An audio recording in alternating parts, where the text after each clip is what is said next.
Hello, welcome back to Unbox the Podcast. I'm your host, Sahar Palmer, and we're continuing with the power of your story. How the stories we tell ourselves shape and limit who we are becoming.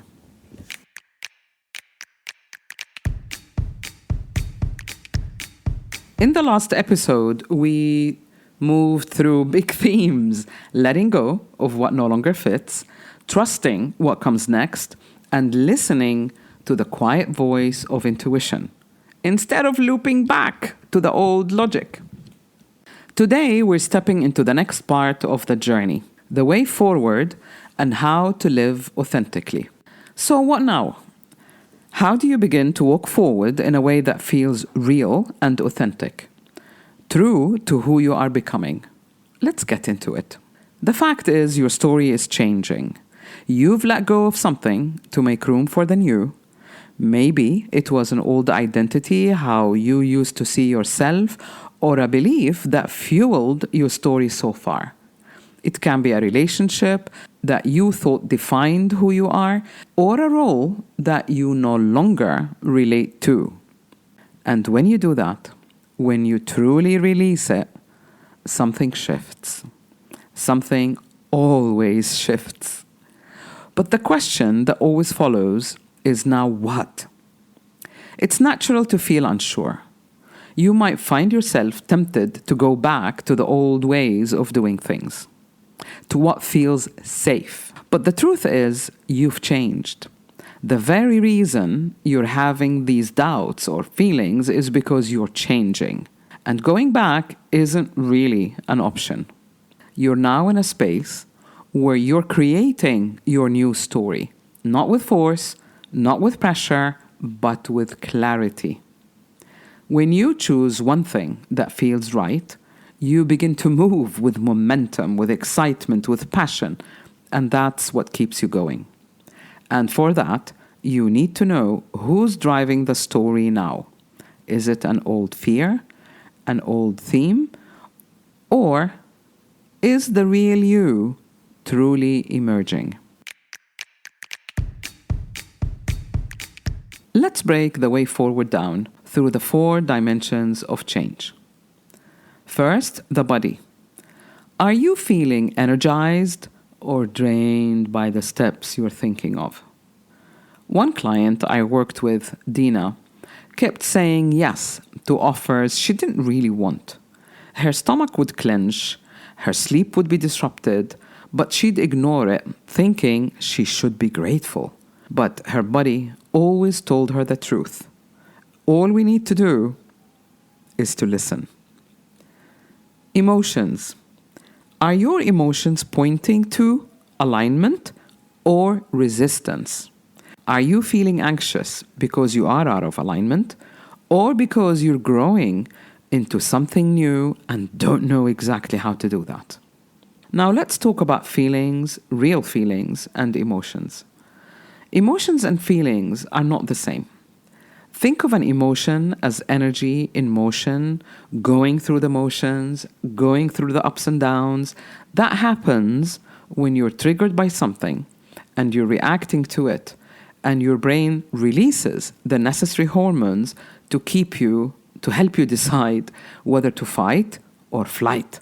In other words, you get emotional when you haven't yet thought something through. Feelings are not the same.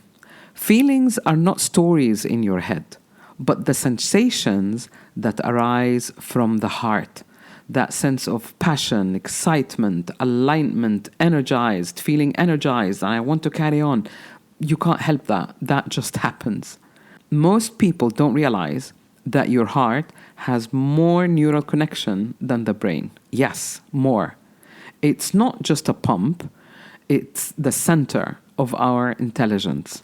And the heart always knows. It picks up everything we're going through, and through it, it sends signals to the brain that releases the necessary chemicals to help you take the steps that you do. When you think about something, say a decision or a new opportunity, notice how your heart center, your chest area if you like, responds. Does it soften Or does it expand? Does it clench back? Logic often speaks in shoulds. I should take that job. I should do this. I should stay here. It's safer, and so on. But your heart doesn't deal in shoulds. It tells you if something feels right, if it feels true, if it's genuine. This is part of building your inner compass. Those true feelings are not dramatic. They're subtle. They're more like a sense of knowing, a sense of excitement at creating something new. And the more you practice listening to your heart center, the more it will guide you clearly. What about mind and beliefs? What story are you telling yourself about what's possible? Is it, I can't start over at this age, or I must do what others expect of me? You can't walk the new path with the same old mental blocks. It simply doesn't work. It doesn't apply. It's like running an old software having had an upgrade. And finally, accountability to action. What is the one thing you can actually do today or this week? I'm not suggesting you list 20 things, just one thing that is actually possible for you to do today. It could be researching something, sending an email, organizing one thing or another, making phone calls, whatever it is. There must be something that you can do. When you start moving forward, you generate the momentum. You attract it to you, if you will. Real change is built on momentum, not pressure. One thing that you can do now. Make a note of it. Let's talk for a moment about momentum, not pressure. Pressure comes from fear or shoulds or I have to. It's a push. It's a rush. It's a tight deadline. Momentum is different.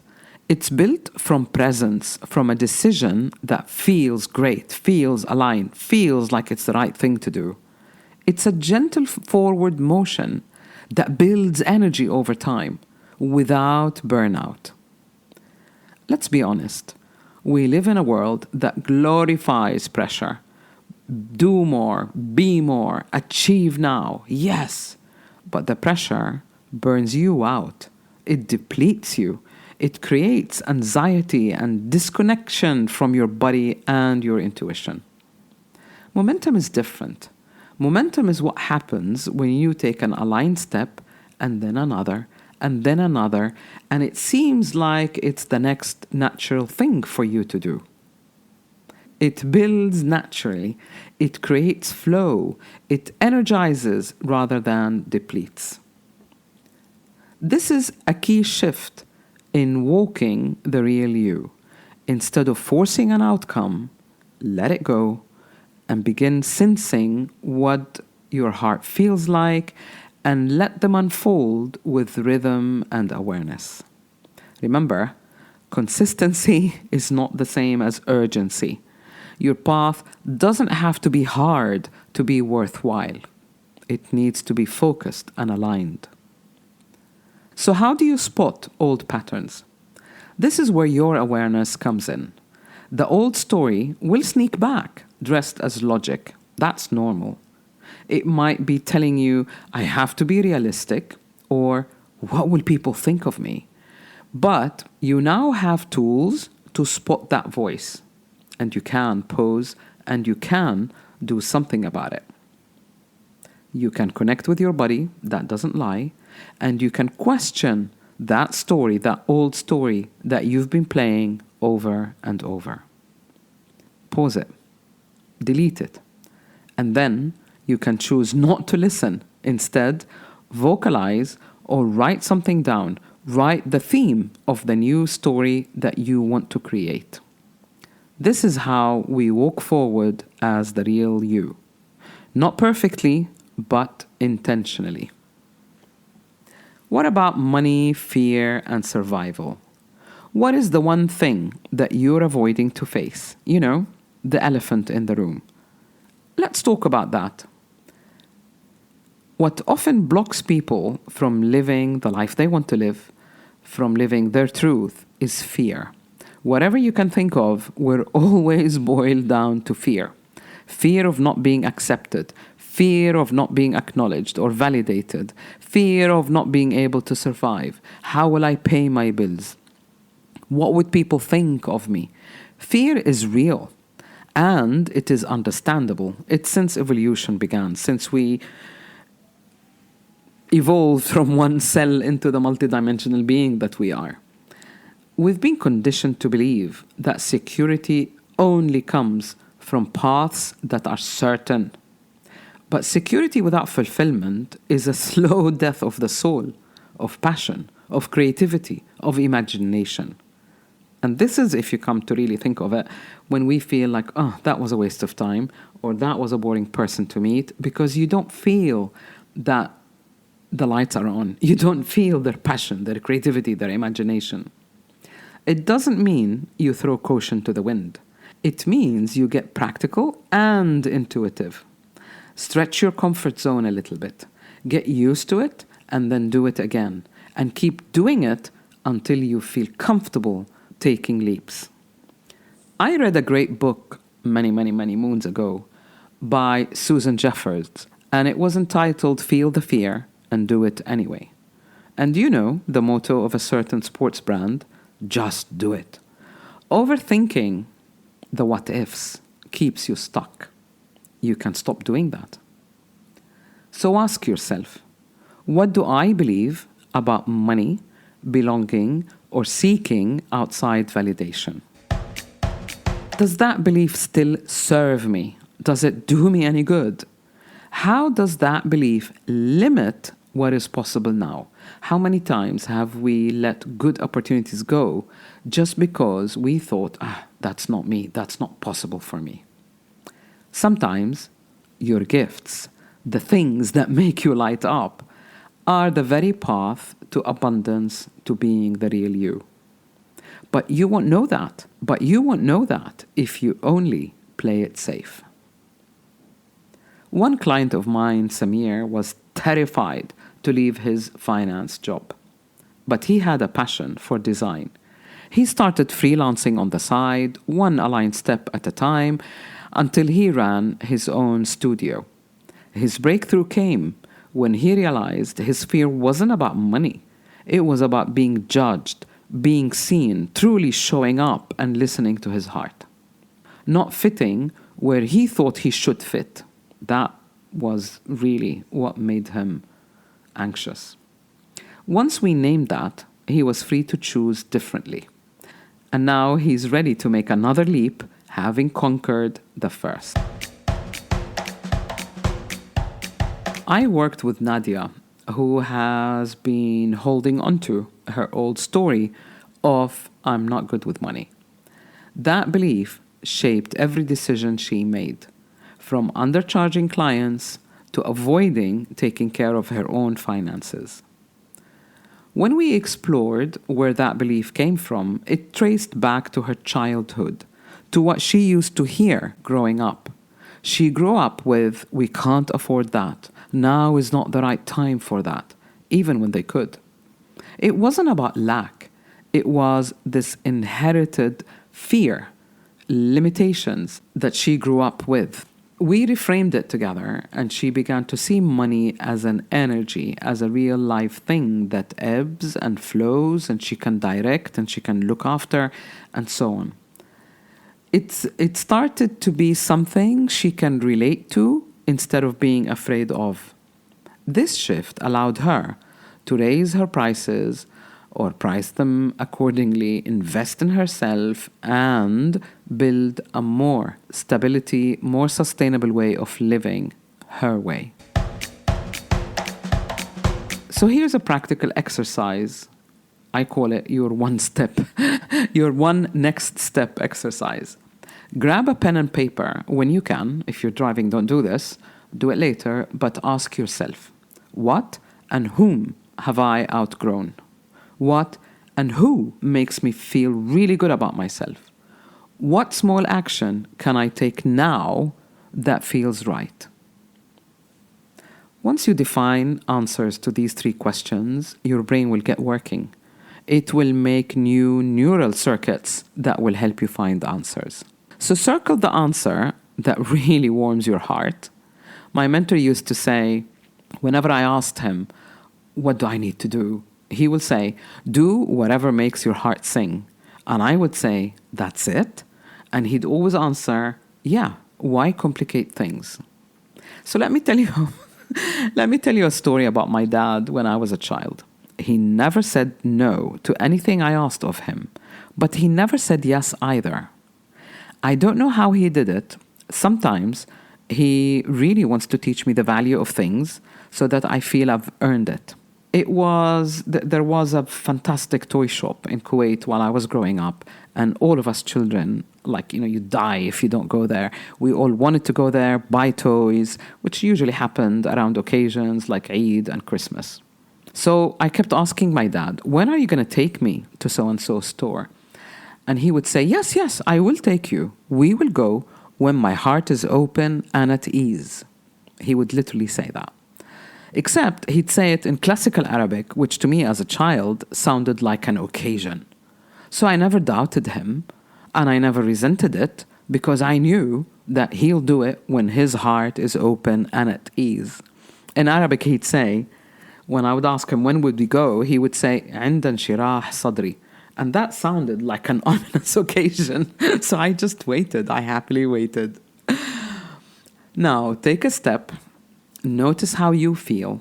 And notice if your heart is at ease. That's how you walk forward.